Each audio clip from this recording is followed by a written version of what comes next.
बिस्मिल्लाहिर्रहमानिर्रहीम। बेटा आज हम पावर एंड पॉलिटिक्स का जो चैप्टर है उसका सेकंड पार्ट आपसे डिस्कस करने जा रहे हैं, सेकंड हाफ पोर्शन।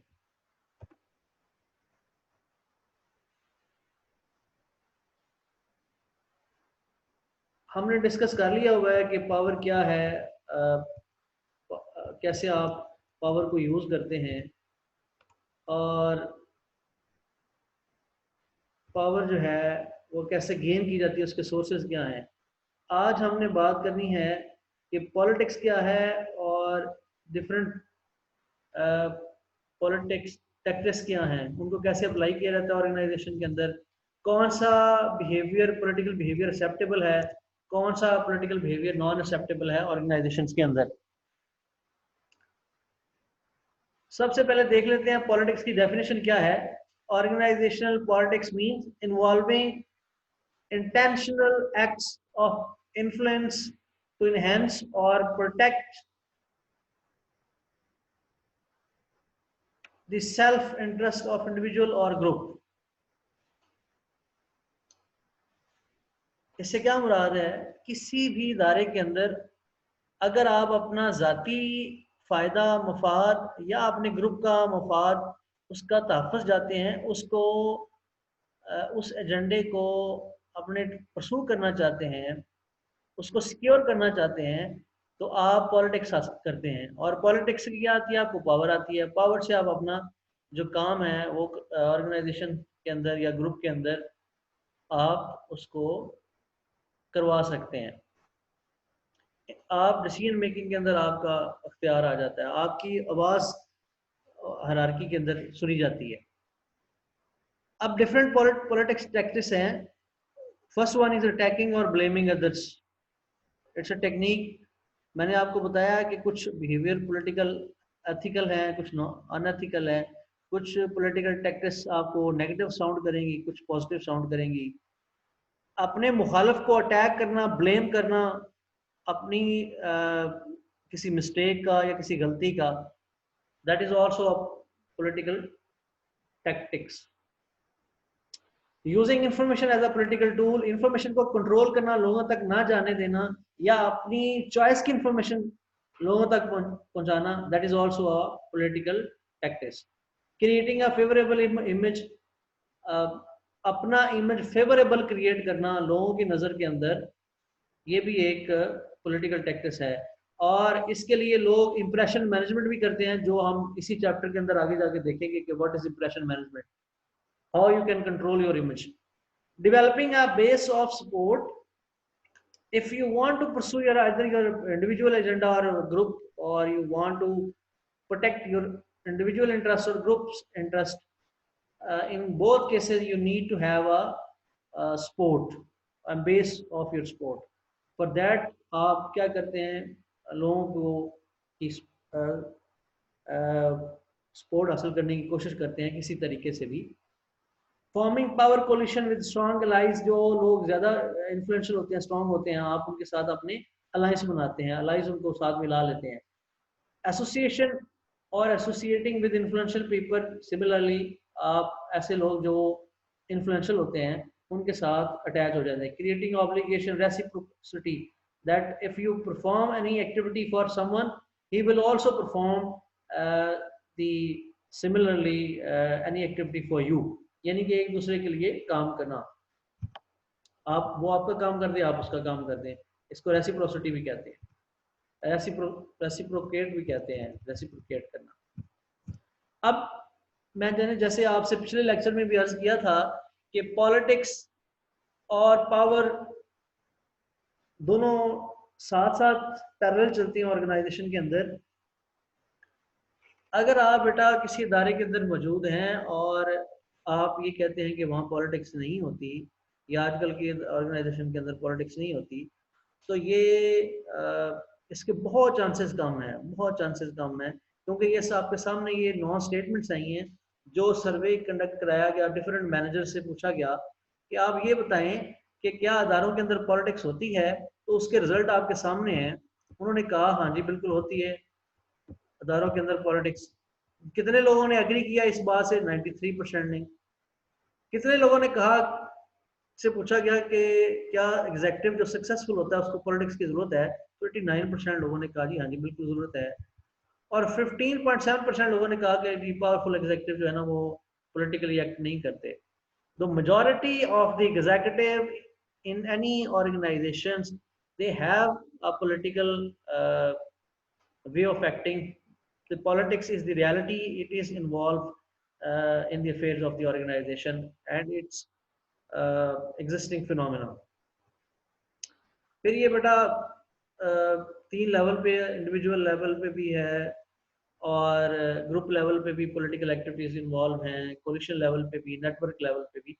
तो तीनों लेवल पे ये पॉलिटिकल एक्टिविटीज ऑर्गेनाइजेशन के अंदर इन्वॉल्व हैं।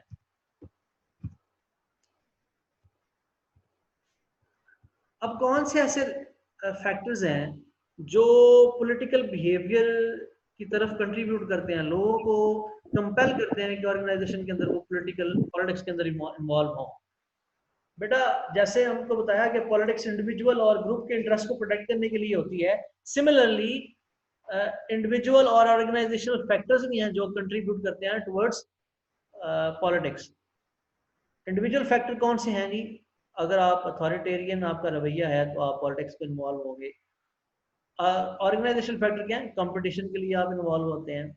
तो पहले हम one by one individual factor देखते हैं, फिर ऑर्गेनाइजेशनल फैक्टर देखते हैं। सेल्फ मॉनिटरिंग, यानी कि अपनी आप की मॉनिटरिंग करना, अपनी एक्टिविटीज को देखना, सेल्फ एनालिसिस करना, ये वो इंडिविजुअल फैक्टर हैं जो आपको कंपेल करता है towards politics. High risk propensity, internal locus of control, high need for power, status, security और ऑटोनॉमी। जब बेटा आपके अंदर पावर की नीड हो, आप चाहते हो कि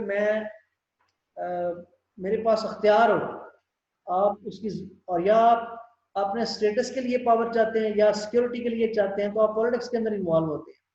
या आपका इंटरनल लोकस ऑफ कंट्रोल है। इंटरनल लोकस ऑफ कंट्रोल से मुराद है कि आप अपने सक्सेस और फेलियर का जिम्मेदार अपने आप को खुद को ठहराते हैं, तो उसको बेटा कहेंगे हम कि ये है internal locus of control. Now we have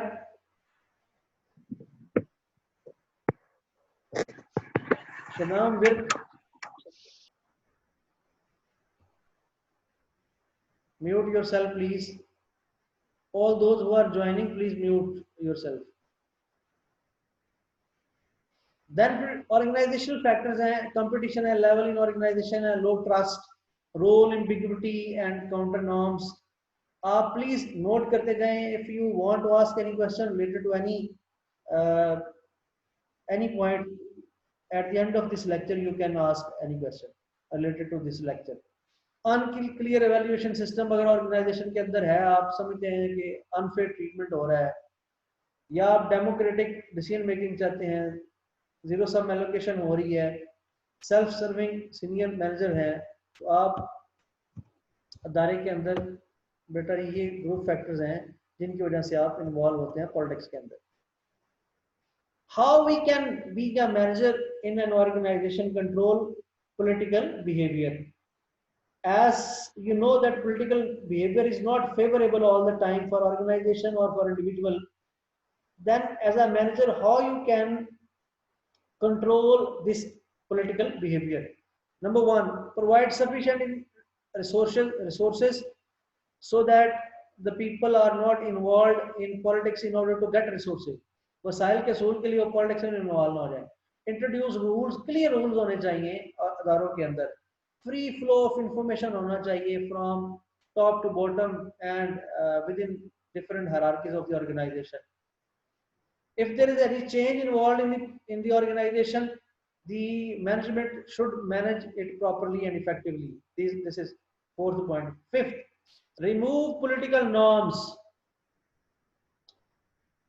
If there are any political norms or that are existing in the organization, try to remove them in a gradual manner. Hire low politics employees, ऐसे लोग, ऐसे employees, those who are not interested in political activities, they don't have any aptitude to be involved in politics, hire such kind of employees. And eventually, if you are hiring such kind of employees, they will certainly have a low tendency to involve in politics. Increase opportunities for dialogue. If there are opportunities for dialogue, certainly the people knew that their voice is easily heard in the organization. They will not be involved in politics.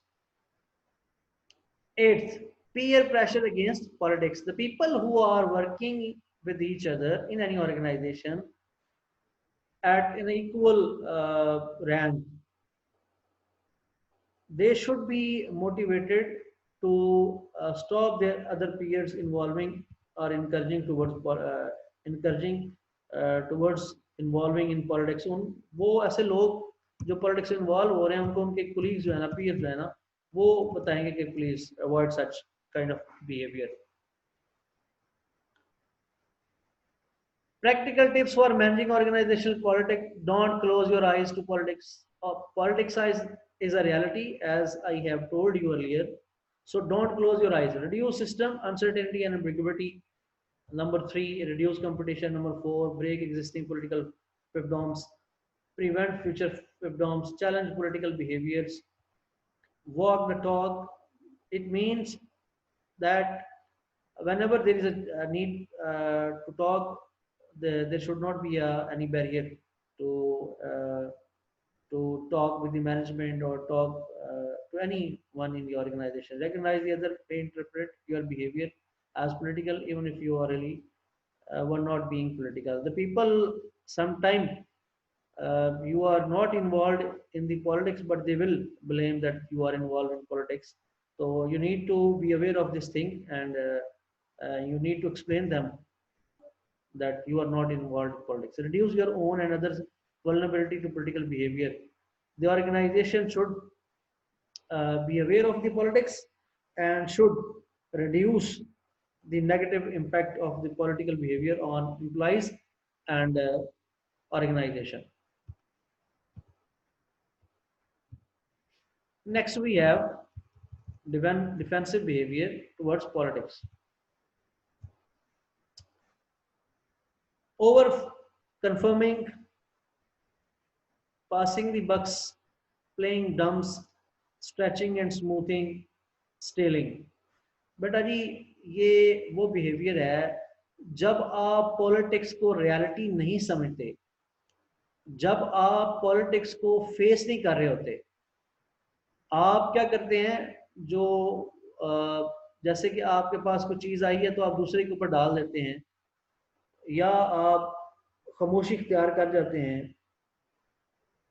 तो इससे होता क्या है,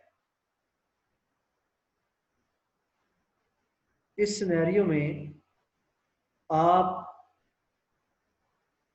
का ये defensive behaviour लोगों को encourage करता है कि वो आपकी इस वीकनेस से फायदा उठाएं। तो defensive behaviour toward actions can be at time misused in the organization.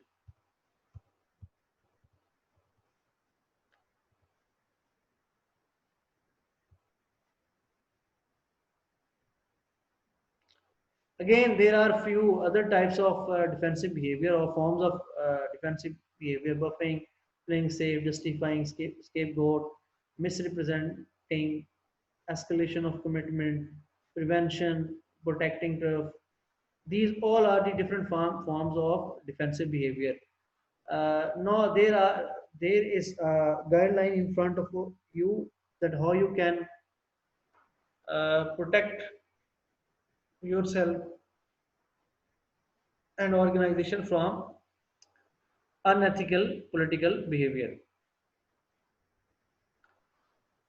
The first one question, if there is a behavior in the organization and you want to judge that whether it is ethical or unethical, the first question should be, is the action motivated by self-serving interests which exclude the goals of the organization? क्या कोई ऐसा मफाद है जो अदारे के मफाद से हटके है?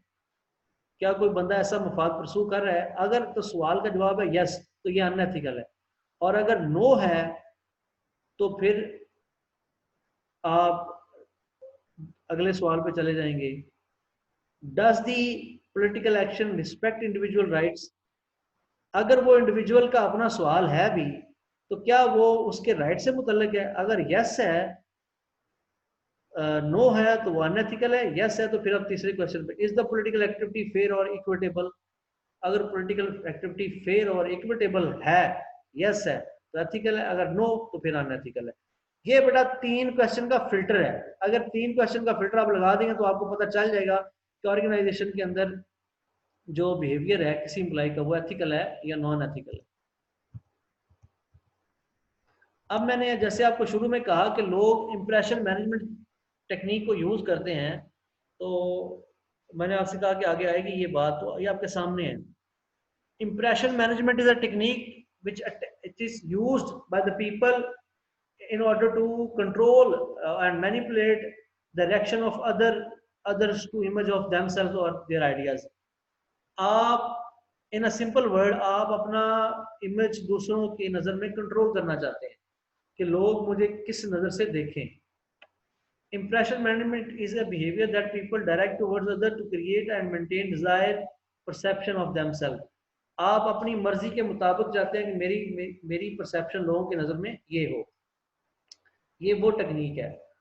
The most prominent type of impression management behaviour is self presentation. अपने इंप्रेशन मैनेजमेंट की जो सबसे बेहतरीन फॉर्म है जी, सिंपल, वो है कि अपने आप को प्रेजेंट करना, which involve manipulation of information about one self. अपने बारे में गलत इंफॉर्मेशन देना या इंफॉर्मेशन को अच्छे ऐसे तरीके से पेश करना कि लोग उस पर यकीन कर लें, बेशक वो रियलिटी ना हो।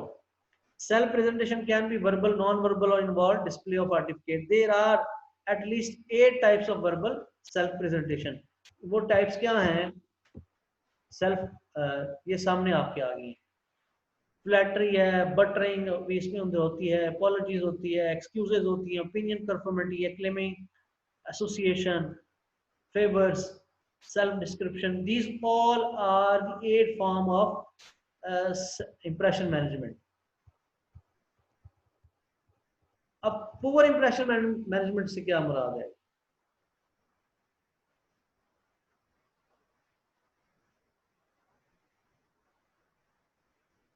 अब 4 motive of poor impression: avoidance, obtain, exit, power.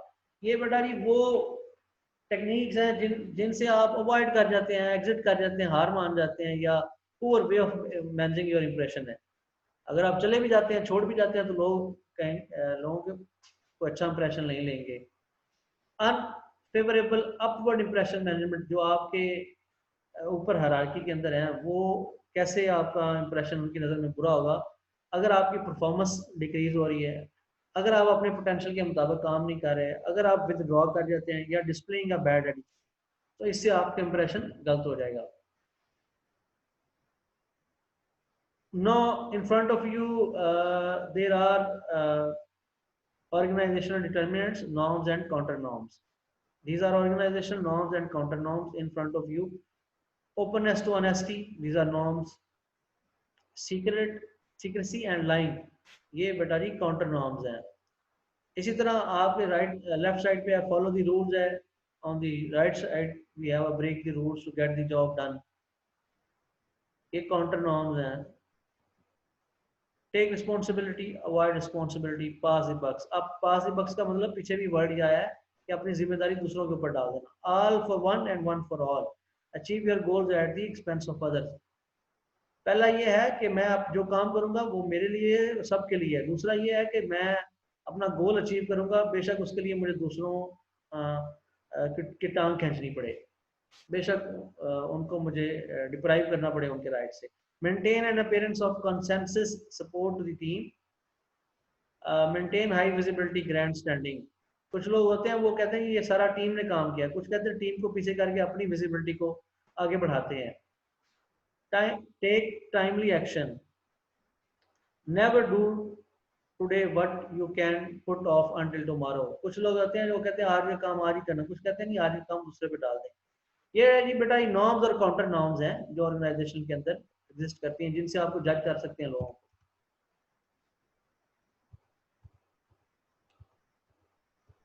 Last, we have a bottom line for managing organizational politics effectively. बड़े गौर से सुनिए कैसे आप ऑर्गेनाइजेशनल पॉलिटिक्स को मैनेज कर सकते हैं. Learn the culture and the rule of the game for success in the organization. Establish credibility and overall positive impression in the eyes of the others in the organization. Number three, these are the techniques through which you can manage organizational politics effectively. Build a base for support by networking, forming alliance and with the key players. If you form alliance in organization, you can better handle the political behavior of different individual in the organization. Number four, we have create and implement formal and clear policies and procedures to reduce ambiguity. If the rules and procedures of SOPs of the organization are clear, then there will be a clarity of role and there will be no ambiguity. And as a result, political behavior can be managed effectively. ये पहले भी हम ये सारी बातें पीछे करके आए हैं, अब उनकी समरी हम ले रहे हैं.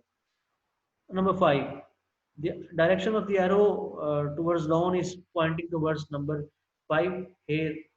Be open and visible with the employees when dealing with the key issues that affect them.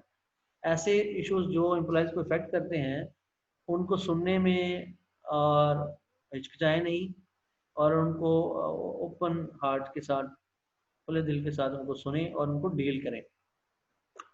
Second last, act in a ways consistent with what is verbally communicated to employees. Act in a ways consistent with what is verbally communicated to employees. जो कुछ आपने employees को verbally भी कहा है, be careful with your words and whatever you told them, even it's verbally not written, आप उसको कहें कि मैंने ये बात कही है, उस पर कायम रहें और उसको own करें. Last, use defensive behavior as a protection against dirty political players in the organization. If there is someone who is involved in dirty politics, avoid it. Learn again, the arrow is pointing towards the point number one. Learn the culture and rule of your game for success in the organization. That was the lecture regarding the political behavior in the organization. मैं यहाँ पे finish कर रहा हूँ और फिर मैं आपको सवाल लेता हूँ. If you have any question regarding today's lecture, you can ask that question.